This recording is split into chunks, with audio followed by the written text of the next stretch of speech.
किसी दिन आपको कुछ और एंजल नंबर्स दिख रहे हैं, किसी दिन कोई और एंजल नंबर दिख रहे हैं। बस आप ये समझ लीजिए कि आज मान लो आपको 4 नंबर दिख रहा है, 6 नंबर दिख रहा है फॉर एग्जांपल, ठीक है ना, 0 दिख रहा है फॉर एग्जांपल। ऐसी सिचुएशंस में क्या होता है कि यू हैव टू अंडरस्टैंड कि हमें अपने आप को फिर से पूरी शिद्दत से और ज़्यादा शिद्दत से काम करना। We need to get more aware. हमारा अवेयरनेस का लेवल हमें और बढ़ाना है, ठीक है ना।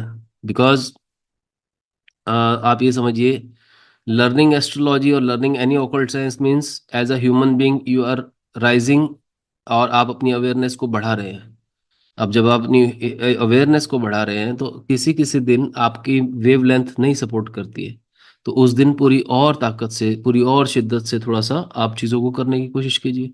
एंड बिकॉज कहीं ना कहीं ये तो आप मान के चलिए कि जो भी आपको चैलेंजेस आते हैं या जो भी आप फेलियर फेस करते हैं, फॉर एग्जांपल किसी किसी दिन किसी कंसेप्ट को समझने में या किसी कुंडली को जब आप एनालाइज कर रहे हो तो आप उसके एनालिसिस में कुछ गलतियां कर जाते हो, या आप सही नहीं बता पाते हो, प्रिडिक्शन सही नहीं कर पाते हो, तो ऐसी सिचुएशन में just don't get panic, just go more deeper. इसका मतलब वो जो ग्रह है आपसे ज्यादा अटेंशन मांग रहा है, वो जो हाउस है आपसे ज्यादा अटेंशन मांग रहा है।